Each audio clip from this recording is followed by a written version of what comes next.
Globalization has failed the West and the United States of America. The world has changed much, and I believe the progress that we have made in the partnership sets us up well for the new world order. That's Davos admitting the old system is starting to crack. And when the global rulebook changes, capital does not walk away, it rushes. So stay with me because one quote later in this episode explains why crypto is sitting right in the middle of it. In the next 10 minutes, I'm gonna give you a simple map and I'm gonna try to decode it for you along the way. So hopefully you follow along. By the end of today's video, you'll understand the global shift that happened at Davos and what it's signaling through the different speeches delivered. You'll also understand why banks and central banks are tense and how this connects directly to the crypto market, to tokenization, stablecoins, and financial sovereignty. And before we get started, just as a quick reminder, remember this is educational information I bring you. This is not financial advice. Now, let's get into it.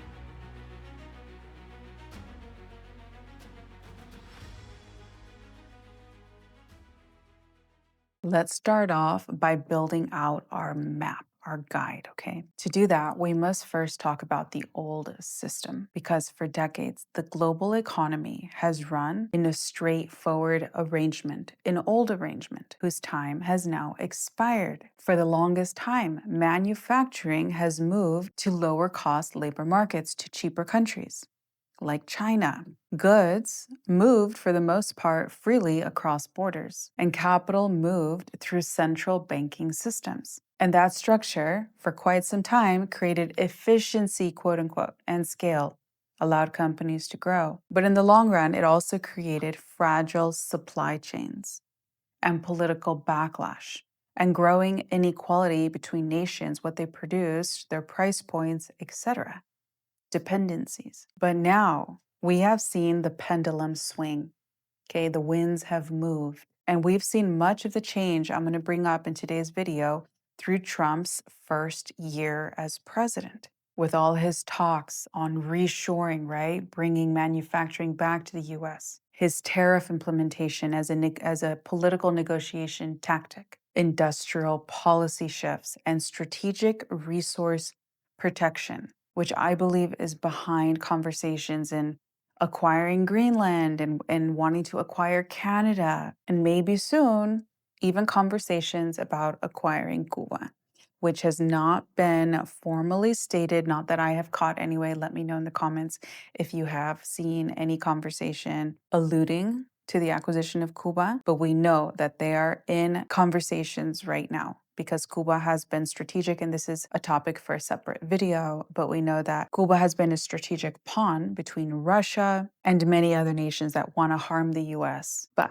like I said, that is a video for a different time. Let's keep moving forward, because for markets, the point I'm making is that a more fragmented world, as we have been living in so far, usually means and has meant higher friction, higher volatility, and greater competition over who controls financial coordination, which brings us back to the Davos stage. Globalization has failed the West and the United States of America.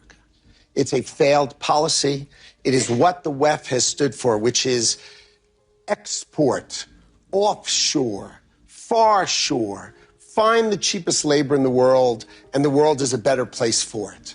The fact is, it has left America behind. It has left the American workers behind. So whether you agree with Howard Lutnick or not, the signal matters.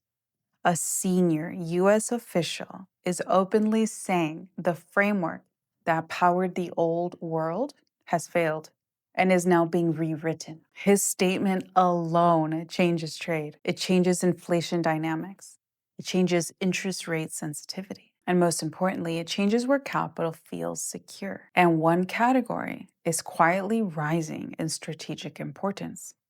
That is financial rails. But before we carry on into that topic, we have to think about who was in the room at Davos. The World Economic Forum is where heads of state, countries, central bankers that run the world and finance these countries, okay, and corporate leaders all get together and hopefully align narratives, which may indeed, and I believe may indeed have been happening.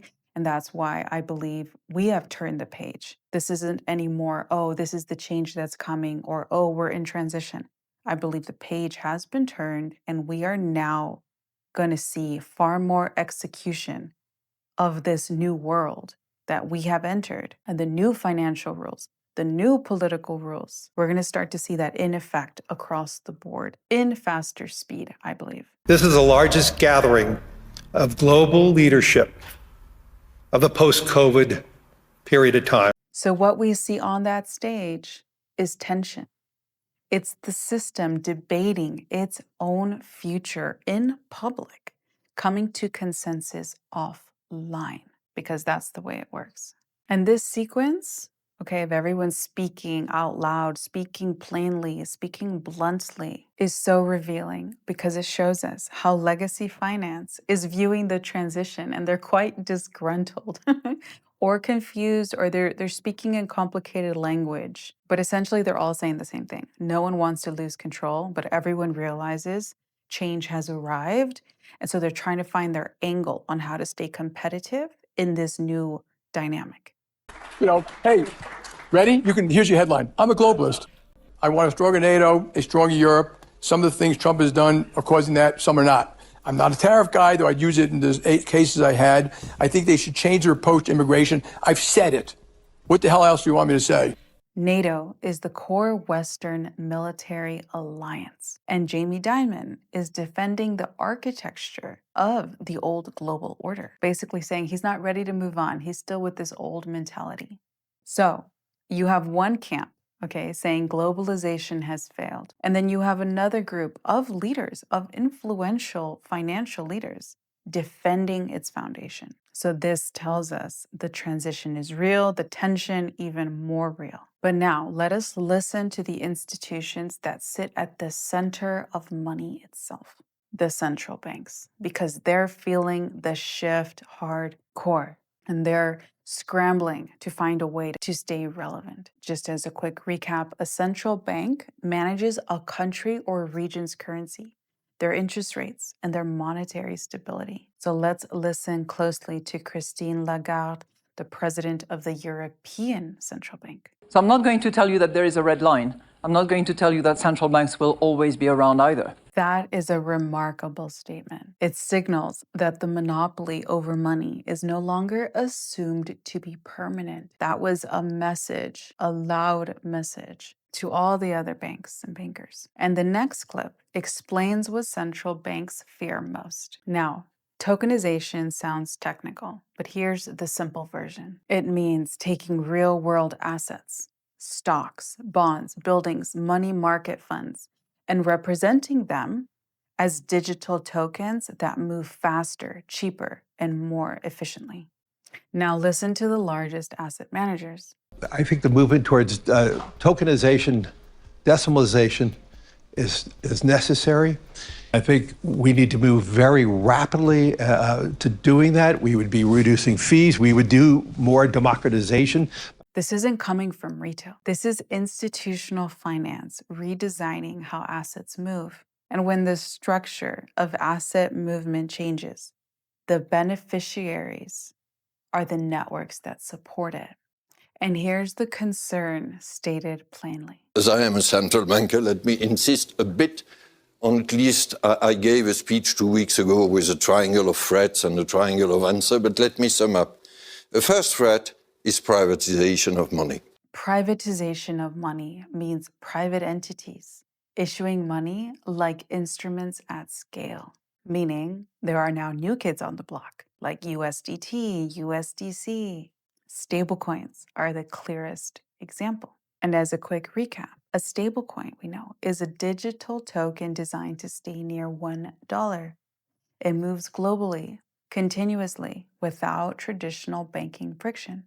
So what's the response? Here the answer is CBDC. CBDCs mean central bank digital currency, state-issued digital money. Although it's not as simple as that, okay? Because CBDCs will be linked to your biometrics and will most likely be used for basic income for all. I actually made a whole video on this.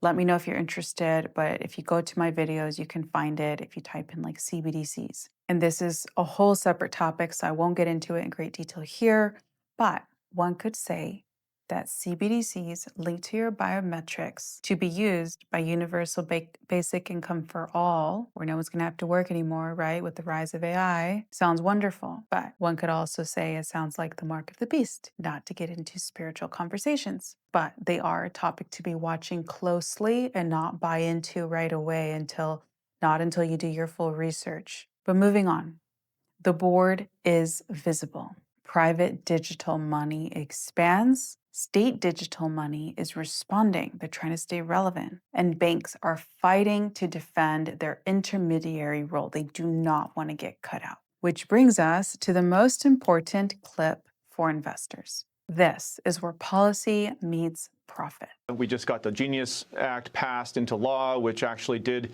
enable stablecoin rewards to happen. The banks had their own concerns, and we reached a good outcome in the Genius Act. And now the banks really are coming and trying to undermine the president's crypto agenda. I mean, these are the same banks that debanked him and his family, right? And they want to come in and say that Americans should not be able to actually earn more money on their money. They're trying to protect their own profit margins, taking money out of the pockets of hardworking average Americans and putting it into the coffers of these big banks that are hitting record profits. And so our view is that there should be a level playing field where banks and crypto companies can lean into stablecoin legislation as an opportunity. And that includes paying rewards to Americans so that they can earn more money on their money. He's saying stablecoins allow people to earn more on their money, and banks dislike that competition. Talking about how actually it's the central banks that are putting up resistance against crypto legislation because they know that stablecoins are their direct competitors. So it's going to come down to, I believe, who lobbies the government more. That's whose legislation is going to win, as always, right? And that's the signal. Stablecoins sit at the intersection. This is why they're so revolutionary and so controversial, because they sit at the intersection of payments, savings, and yield. And that makes them politically sensitive and economically powerful. Now let us widen our lens beyond price. Let's talk about sovereignty. Sovereignty in finance is not just this abstract thought or ideal. It comes down to three things. It comes down to access, allowing you to move your money when you need to. It comes down to custody in terms of who controls your money, you or the bank, right? And it comes down to jurisdiction, whose rules apply. And that's the power behind DeFi, behind decentralization. It puts you, the person, in power. And as money is becoming programmable, these questions matter even more. Tokenization modernizes markets. Stablecoins compete with banks. And CBDCs expand state control, and not in a good way, I believe. So the investor question becomes this: where are financial systems evolving? And where do you want optionality? And optionality, we know, means having alternatives. That's where Bitcoin and crypto networks enter the macro conversation. And once again, why they're so controversial. And in many ways, why it may be behind why we haven't seen the crypto market really rally, why the bull market has not been allowed to happen, why it's been suppressed. It's because there are larger powers at play. Do not know. They're not secure in their power positions in this new world. So they're doing everything they can, I believe, to suppress Bitcoin and crypto. Anyway, in conclusion, this is how I frame what's going on. Liquidity sets the risk environment, okay? But rails, the infrastructure, determine what scales. And policy, okay, still decides who benefits. And that's why I do hope that our crypto giants end up rallying and lobbying the government more than central banks. And everything said, Bitcoin still represents neutrality. Stablecoins bridge traditional finance and digital systems. And tokenization is the institutional pathway connecting towards crypto infrastructure. And this is what being early looks like. We, us in crypto, we are having these problems because we're early, because we adopted a technology, a financial technology, far before everyone else. I'm sure you've seen the adoption curve to technologies. Well, we're like the super early adopters. So our journey and path is long, but it's coming. And along the way, it's noisy. Yes, it's highly political. It's confusing almost by design because we're untangling. It's noisy and political. But that's by design because we're evolving a space. We're pioneering a space that has never existed before. We created something new, and now it has to find a way to integrate with the existing system and help it catch up and carry everyone's egos along the way. And that's hard, but it's coming. We've come a long way and things are getting clearer. So I hope you're excited. I'm very excited to see all of these pieces move in real time. We have a front row seat to history being made in real time. Anyway, that's a wrap for today's video. I love you guys very much. I hope you gained value. Let me know if you have any questions and if you want me to cover another topic. And I'll catch you guys here in my video tomorrow. Take care.